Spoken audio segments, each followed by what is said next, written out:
Jai Hind everyone. Today we are going to read class 6 science chapter 10 that is living creatures exploring their characteristics. Basically इस chapter में हम पढ़ेंगे कि living things के क्या क्या कैरेक्टरिस्टिक्स होते हैं और नॉन लिविंग थिंग्स में क्या डिफरेंस होता है लिविंग और नॉन लिविंग के बारे में. इसके अलावा हम लोग 3 लाइफ साइकिल्स पढ़ेंगे, one of the plant, frog and mosquito. So all the steps and the question answer has been discussed in the same chapter and slides. Common characteristic जो लिविंग बींग्स के होते हैं जिसमें से सबसे पहला जो होता है वो होता है मूवमेंट. प्लांट्स मूवमेंट शो करते हैं लेकिन नॉट लाइक ह्यूमन बींग्स कि वो एक प्लेस से दूसरी प्लेस पे जा सकते हैं. No, not like this. There are few examples given in the picture also. जैसे फ्लावर्स का ओपन होना is a type of movement जो प्लांट शो करते हैं.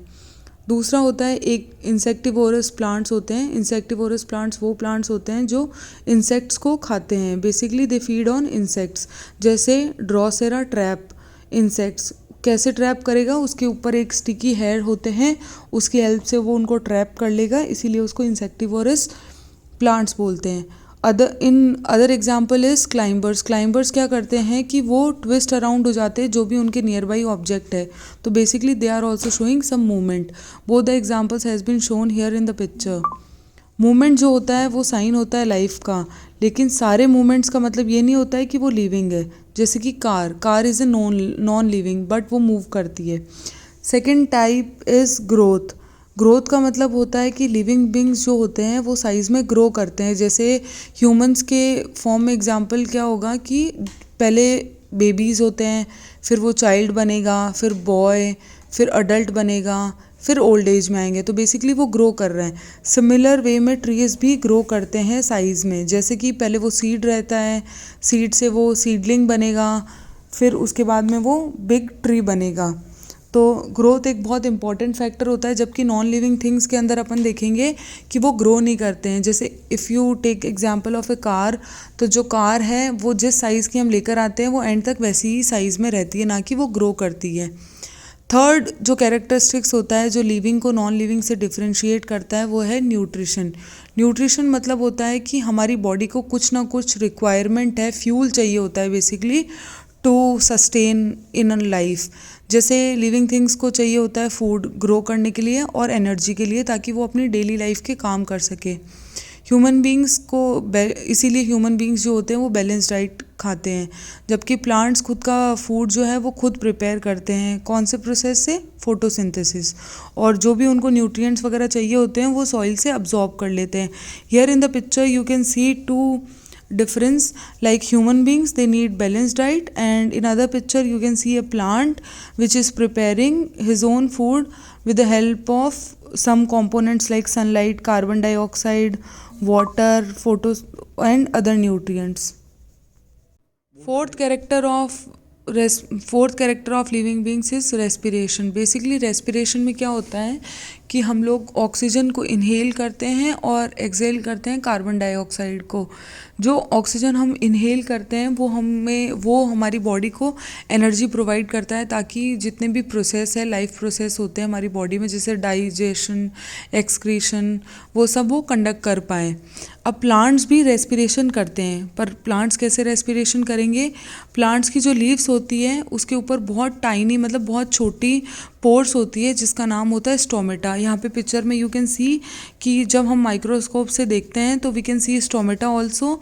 और प्लांट्स स्टोमेटा के थ्रू रेस्पिरेशन करते हैं, मतलब एक्सचेंज ऑफ गैसेस. अब रेस्पिरेशन प्रोसेस से क्या होता है कि एनर्जी जो भी रिलीज़ होगी फूड से, वो एनर्जी को हम यूटिलाइज करेंगे to carry out further process. Another character is excretion. अब एक्सक्रीशन मतलब होता है कि हमारी बॉडी से जो वेस्ट है उसको रिमूव करना. So removal of waste from body is called excretion. Example कि ह्यूमन बींग्स होते हैं, जब हम बहुत ज़्यादा वर्कआउट करते हैं तो हमें बहुत ज़्यादा स्वेटिंग आ जाती है. तो स्वेटिंग के थ्रू हम हमारे बॉडी के जो टॉक्सिन्स है वो रिलीज़ करते हैं. थ्रू यूरिन, यूरिक एसिड भी हम एक्सक्रीशन करते हैं. प्लांट्स भी अपना वेस्ट जो है वो रिमूव करते हैं. But how? जब भी प्लांट के अंदर बहुत ज़्यादा वेस्ट इकट्ठा हो जाता है तो प्लांट क्या करता है, उसकी लीव्स जहाँ पर भी ड्राई हो रही है वो अपना वेस्ट प्रोडक्ट वहाँ पे ट्रांसफ़र कर देता है और लीफ फॉल डाउन हो जाती है पूरा वेस्ट लेकर. अपार्ट फ्रॉम दिस वो भी और भी वो तरह से वो कर सकता है एक्सक्रीशन, जैसे कि पोर्स के थ्रू। पर the most important factor is leaves के फॉर्म में। ड्राई लीव्स जो होती है वो कैरी करती है प्लांट का waste product, and human excrete through sweat, urine etcetera. Response to stimuli, this is very important topic. In this stimuli का मतलब होता है कोई भी हमारा रिएक्शन, जो मतलब कोई भी ऐसी चीज़ जो हमारा रिएक्शन निकाले। फॉर एग्जांपल, जैसे ही आप कभी किसी गर्म चीज़ को टच करोगे तो आपका रिएक्शन क्या होगा, आप एकदम से अपना हाथ पीछे कर लोगे। तो बेसिकली वो जो गर्म चीज़ थी वो क्या थी, वो स्टिमुलाई था, और आपका हाथ पीछे करना उसके ऊपर रिएक्शन है, उसका रिस्पॉन्स है। तो हर कोई भी चीज़ जो हमारे अंदर से रिएक्शन निकाले, दैट इज़ स्टिमुलाई। प्लांट्स भी स्टिमुलाई पे रिस्पॉन्ड करते हैं। कैसे? जैसे कि एक प्लांट है जिसका नाम है टच मी नॉट प्लांट, जिसका साइंटिफिक नेम है माइमोसा प्यूडिका। जैसे ही हम उस प्लांट को टच करेंगे तो वो क्या करेगा, उसकी लीव्स को फोल्ड कर लेगा। तो बेसिकली हमारा टच करना स्टिमुलाई हो गया, उसका फोल्ड करना रिस्पॉन्स हो गया। आंवला जो होता है उसकी लीव्स रात में खुद को ही फोल्ड कर लेती है, मतलब जहाँ पे भी ज़्यादा डार्क होता है और सनलाइट से उसको स्टिमुलाई मिलता है और वो क्लोज हो जाती है। The seventh characteristics is reproduction. Reproduction का मतलब होता है कि खुद के जैसा ही एक प्रोडक्ट वापस प्रोड्यूस करना। जैसे कि ह्यूमन बींग्स होते हैं, उनके बेबीज़ होते हैं। सिमिलर वे में जो एनिमल्स होते हैं, जैसे हैन है, उनके क्या होंगे, चिक्स होंगे। डॉग के पपीज़ होते हैं, कैट के किटन होता है, प्लांट के छोटा सा सीडलिंग होगा। बट कभी क्या आपने देखा है कि नॉन लिविंग थिंग्स होते हैं, उनका भी कोई बेबी प्रोड्यूस हो रहा है या कुछ ऐसा? No, it doesn't happen with the non living things. जैसे कि चेयर, तो chair can't reproduce another small chair, okay. And why reproduction is important? Reproduction is important because it ensures continuity of the life and the life goes on from one generation to other generation. So the last topic regarding the characteristics is death. Death का मतलब होता है जब भी हमारी body के अंदर life process जितने भी हमने पढ़े हैं, ग्रोथ, रेस्पिरेशन, रिप्रोडक्शन, एक्सक्रीशन, जब ये सारे फंक्शन स्टॉप हो जाते हैं हमारी बॉडी में, तो हम कंसिडर्ड हो जाएंगे डेड, कि वी आर डेड। और नॉन लिविंग थिंग्स जो होती है वो तो कभी अलाइव होती ही नहीं है। So there is no concept of death in non living things, but in living things it is related to the end of life process. Have you ever wondered जो seed होता है वो living होता है या non living? Most of you will say that seed is a non living, क्योंकि वो तो कोई movement ही नहीं show करता, but you are wrong here. Why?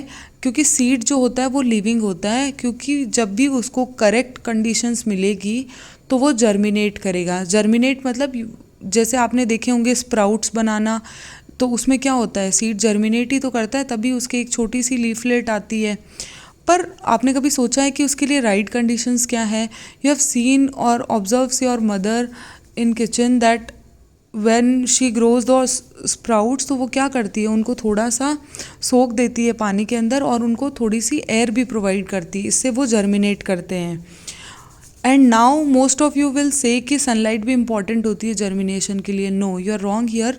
Germination only require water and air, it doesn't require sunlight. Sunlight नहीं required होती है germination के लिए, लेकिन प्लांट की जो फर्दर ग्रोथ होती है उसके लिए सनलाइट बहुत इंपॉर्टेंट है, क्योंकि जैसे ही प्लांट एक बार सीडलिंग बना लेगा तो वो खुद से फोटोसिंथेसिस करेगा और खुद का खाना खुद प्रिपेयर करेगा।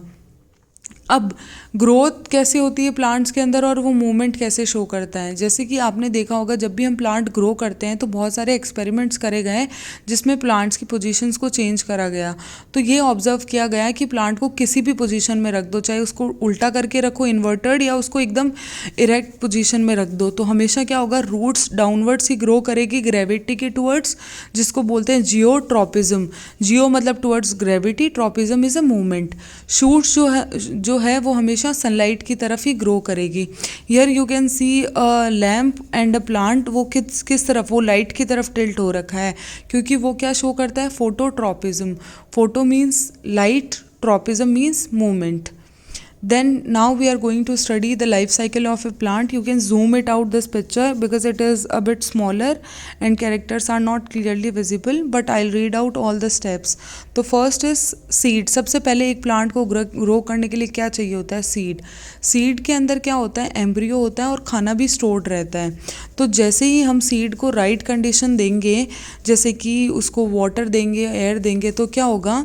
सीड पानी को अब्जॉर्ब कर लेगा और सीड कोट जो है उसका जो कवरिंग होती है वो क्या सॉफ्ट हो जाएगी और उससे एक छोटा सा रूट निकलेगा. सबसे पहले क्या निकलेगा? Root. Other name of the root is radicle. फिर उसके बाद में शूट निकलेगा और शूट का दूसरा नाम है प्लूम्यूल.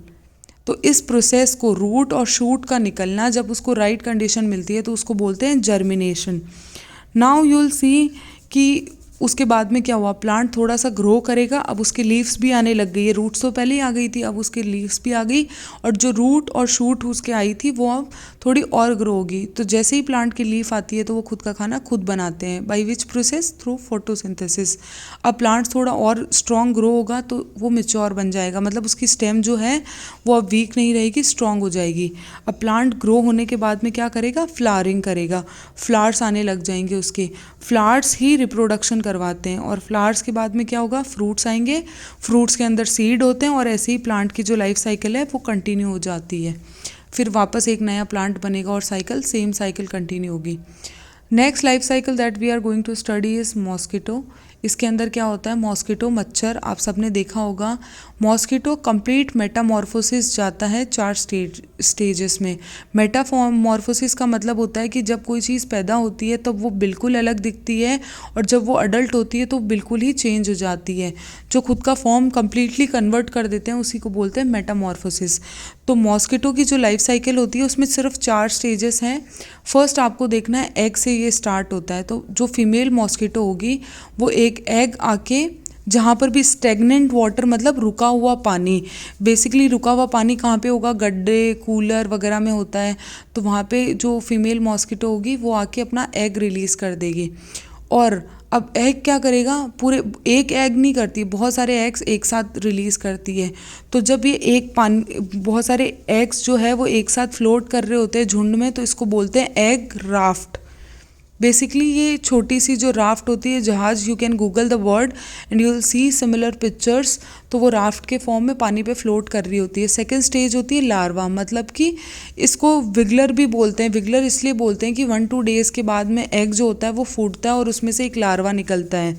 और लार्वा मतलब वो रेंगता है बेसिकली. तो ये क्या खाएगा? माइक्रो ऑर्गेनिजम्स वगैरह खाएगा. फिर लार्वा के बाद जो नेक्स्ट स्टेज आती है वो होती है प्यूपा. प्यूपा के अंदर क्या होता है कि प्लांट, वो जो मस्कीटो है वो थोड़ा एक्टिव तो रहता है लेकिन वो खाना वगैरह कुछ भी नहीं खाता है. और प्यूपा के बाद में बन जाएगा अडल्ट मॉस्किटो, लेकिन वो थोड़े टाइम तक सरफेस पे ही रहेगा और जैसे ही उसके विंग्स आएगी तो वो उड़ जाएगा. अब मॉस्किटो को अगर हमें स्प्रेड होने से बचाना है या कम स्प्रेड करवाना है तो जब पानी के ऊपर केरोसिन ऑयल डाल देंगे तो ऑयल क्या करेगा? थिन लेयर बना लेगा और जो लार्वा और प्यूपा जो पानी के ऊपर रहते हैं वो मर जाएंगे, मतलब वो सर्वाइव नहीं कर पाएंगे क्योंकि उनको ऑक्सीजन नहीं मिल पाएगा. अनदर लाइफ साइकिल जो है वो है फ्रॉग की. बेसिकली ये भी 4 स्टेजेस में ही स्टार्ट होती है, 4 स्टेजेस में ही कवर होती है. स्टार्ट होगा एग से. एग को बोलते हैं स्पॉन. सबसे पहले फ्रॉग क्या करेगा? जैसे ही एक पानी ढूंढेगा, जहाँ पर भी पानी है वो वहाँ जाएगा और बहुत सारे एग्स रिलीज़ कर देगा. जो एग होते हैं वो एक कवरिंग के अंदर होते हैं, जेली लाइक कवरिंग होती है. और जो सारे एग्स एक साथ जब फ्लोट कर रहे होते हैं इनको क्या बोलते हैं? स्पॉन. अब इसके बाद में एग्स में से निकलेगा टेडपोल. क्या निकलेगा? टेडपोल. टेडपोल जो होता है वो स्मॉल फिश की तरह दिखता है. क्यों फिश की तरह दिखता है? क्योंकि उसकी एक छोटी सी टेल होती है जो उसको स्विम करने में हेल्प करती है. अब जो भी चीज़ पानी में होती है वो कैसे ब्रीथ करेगी? Through gills. तो बेसिकली टेडपोल के गिल्स होती है और वो एक्टिव स्विम कर पाता है थ्रू हिज टेल. फिर बाद में टेडपोल के बाद में वो बनेगा फ्रॉगलेट. फ्रॉगलेट में क्या होता है कि वो थोड़ा थोड़ा फ्रॉग जैसा दिखने लग जाएगा. उसकी टेल जो है वो शॉर्ट होने लग जाएगी, उसके पैर आने लग जाएंगे आगे और पीछे के दोनों, और उसके अंदर लंग्स भी डेवलप होने लग जाएंगे और जो गिल्स है वो हटने लग जाएगी. क्योंकि जो फ्रॉग होता है वो एम्फीबियन होता है, वो लैंड पर भी रह सकता है और वाटर में भी रह सकता है, इसलिए. तो अब जो फ्रॉगलेट होता है वो भी फ्रॉग जैसा ही दिखता है बट उसकी छोटी सी टेल होती है. Next stage is adult frog. Adult frog में क्या होगा कि गिल्स प्रॉपरली डिसअपियर हो जाएगी, लंग्स आ जाएंगे, लेग्स भी आ गए, टेल भी हट गई है। Now will be discussing NCERT questions. इसके अंदर क्या होता है, फर्स्ट हमें बताना है कि प्लांट और एनिमल्स की लाइफ साइकिल जो है उसके बीच में सिमिलैरिटीज़ क्या है और डिफरेंसेस क्या है। आपने देखा होगा सिमिलैरिटी ये है कि दोनों के अंदर ही रिप्रोडक्टिव यूनिट होती है। जैसे प्लांट के अंदर सीड होती है, एनिमल्स के अंदर एग होता है। दोनों ही ग्रो करते हैं, डेवलप करते हैं और रिप्रोड्यूस करते हैं, लेकिन दोनों में अलग क्या है। आपने देखा होगा प्लांट जो है उसमें स्टार्ट होता है सीड से, लेकिन एनिमल्स में स्टार्ट होता है एग से। प्लांट जनरली मूव करते हैं एक प्लेस से दूसरी प्लेस पे, लेकिन प्लांट्स मूव नहीं करते हैं, जबकि एनिमल्स एक प्लेस से दूसरी प्लेस पर मूव करते हैं।